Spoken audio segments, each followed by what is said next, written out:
और प्रातःकाल कुछ मिनट अवश्य गीता पाठ के लिए निकालें। जीव गीता ने प्रयास किया है कि जो संस्कृत नहीं भी पढ़ सकते सरल शब्दों में गीता पाठ पढ़ें। बहुत अच्छा है, अभ्यास करें, निश्चित अच्छा है। लेकिन नहीं होता तो हिंदी के भाव में भी और काव्य अनुवाद जो है गीता जी का बड़े सरलता से और सरस भाव के साथ वो पाठ हो सकता है। आप नियम से पाठ करें, कितना भी करें लेकिन करें। वैसे तो जीव गीता की ओर से अलग अलग भाव में प्रातःकाल के 3 श्लोक, दोपहर भोजन से पहले 3 श्लोक, क्योंकि प्रयास रहता है कि हर भाव के साथ गीता जुड़े, कि गीता घर में सम्मानपूर्वक रखें, वो भी अच्छा है। और इसलिए जीव गीता ने इस बड़े बृहद संस्करण से लेकर तक कि कहीं सम्मानपूर्वक गीता जी को आसन देना हो। जैसे अभी गीता जयंती पर सम्मान यात्राएं निकली नगरों में, संबालखा में भी अच्छे भाव से अपने, और होना भी चाहिए, अपने ग्रंथ परंपरा का सम्मान। प्रेरणा मिलती है कि जब गुरु पर्व पर हमारे भाई जब गुरु ग्रंथ साहब की सम्मान यात्रा निकालते हैं तो निश्चित प्रेरणा मिलनी चाहिए कि हमें क्यों नहीं ऐसा करना चाहिए। भगवद गीता के भाव के को लेकर, और भगवद गीता तो विश्व मान्य है, समूचे विश्व में जिस ग्रंथ की मान्यता है वो भगवद गीता है, तो क्यों नहीं हमारी आस्था जुड़े। तो वहाँ उस रूप में भी और छोटे से छोटा संस्करण भी, अब ये भी संपूर्ण गीता जी है। और अभी हमने जैसे खोला, बिल्कुल आराम से पाठ होता है। आप निकालेंगे कोई भी श्लोक, वेद्यम पवित्रम ओंकार ऋक्साम यजुरेव च, बड़े आराम से आप इसमें से पूरे 700 श्लोक हैं। और ऐसे ही हर रूप में कहीं ना कहीं गीता जी का भाव, कहीं हिंदी में काव्य अनुवाद में, कहीं अलग अलग बच्चों के लिए बच्चे कौन सा श्लोक करें। प्रयास यही रहता है गीता घर में हो, समान आदर होना ही चाहिए, लेकिन पाठ करें। और पाठ में भी कुछ थोड़ी 1-2 बातें सावधानी से, भाव बने वो अच्छा है। कुछ बातें ऐसी भी कि जब भी हाथ में लो, कुछ लोग कई बार देखते हैं हम पाठ करेंगे नीचे रख देंगे गीता जी को, नीचे रख के ऐसे पाठ पुस्तिका नीचे रखिए और ऐसे बैठे, बिल्कुल भी नहीं, ऐसा नहीं करना चाहिए। आदरपूर्वक, जितना आदर दोगे उतना भाव बनेगा, उतनी प्रतिक्रिया में लाभ मिलेगा। सम्मानपूर्वक हाथ में लो, मस्तक झुकाओ, हृदय से लगाओ और फिर खोलो। क्योंकि ग्रंथ गीता तो भगवान गोविंद कहते हैं गीता में हृदयम पार्थ।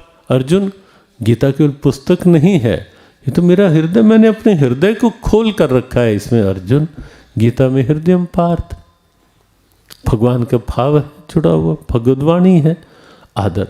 और कभी भी पाठ करते हुए ऐसा नहीं करना चाहिए कि छोटी छोटी बातें होती हैं, कई बार वो अपराध बन जाती हैं। पाठ कर रहे हैं, पेज पलटना है, नहीं पलटा जा रहा है तो मुंह में उंगली लगाई, और मुंह में उंगली लगाकर नहीं करना चाहिए।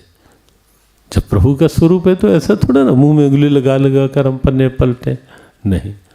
और कभी भी पाठ करते हुए पृष्ठ को, मान लो कई बार होता है कि यहाँ तक पाठ हो गया, अब आगे कल करना है तो कई लोग पृष्ठ को ऐसे कर देंगे, वहाँ मोड़ देंगे, ऐसा नहीं। वो धीरे धीरे क्या होगा, वो मुड़ा हुआ हिस्सा जो होगा वो कट जाएगा, फट जाएगा, हट जाएगा साथ से। तो ग्रंथ गीता केवल कागज के पन्नों पर लिखे हुए अक्षर नहीं है, गीता साक्षात गोविंद का स्वरूप है गीता। ऐसा भाव बनाना है। चैतन्य महाप्रभु ने तो एक बार देखा, एक वृद्ध, गीता जी हाथ में है और प्रेम के सारे लक्षण, रोमांच, पुलक, अश्रुपात, पूरे लक्षण प्रकट। ध्यान से देखा तो गीता उल्टी पकड़ी हुई। महाप्रभु रुके, पूछा, भाई, लेकिन वो तो प्रेम में डूबा हुआ व्यक्ति है। 2-3 बार आवाज लगाई, और जब 2-3 बार आवाज लगी एकदम देखा कि प्रेम के अवतार साक्षात चैतन्य महाप्रभु सामने, प्रणाम किया। कहा भाई एक बात बता, तुझे पढ़ना नहीं आता क्या? कहा नहीं, मैं एक अक्षर भी नहीं पढ़ा हुआ। कहा गीता उल्टी पकड़ रखी है। कहा मैं क्या जानूं, बस पकड़ रखी।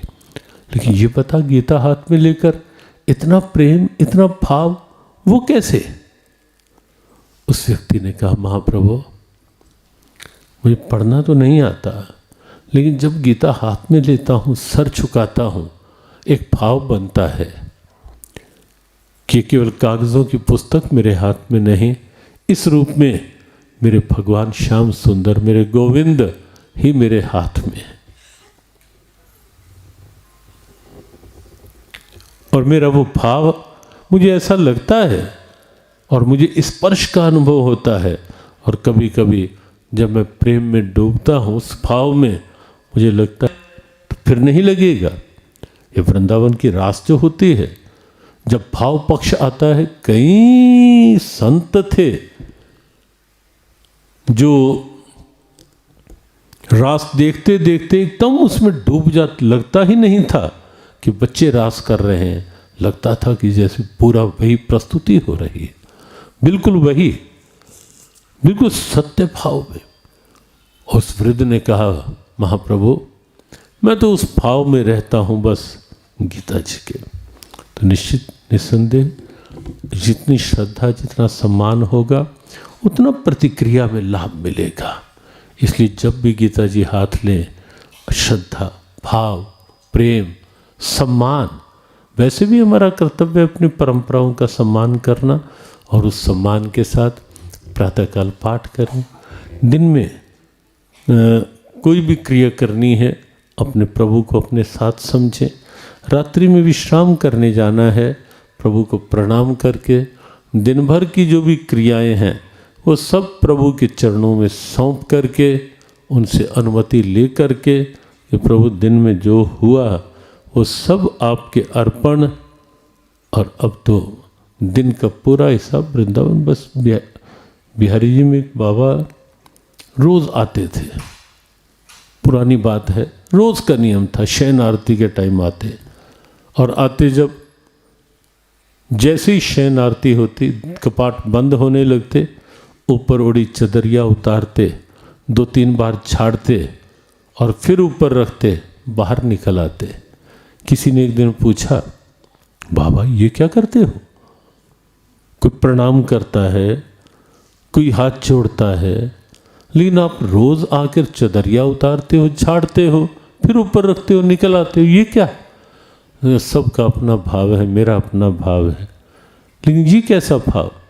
कहा मैं तो आता हूँ जब शयन आरती होती है, बिहारी जी विश्राम में जाते हैं, उसके बाद मैं भी सीधा विश्राम में जाता हूँ और चदरिया झाड़ कर ये कहता हूँ कि आज दिन में जो कुछ भी हुआ मुझे नहीं पता मेरे ठाकुर, क्या अच्छा हुआ क्या नहीं अच्छा हुआ, क्या किसी ने मान दिया अपमान दिया, कोई सुख की परिस्थिति दुख की परिस्थिति, मैं तो चदरिया झाड़ चला हूँ।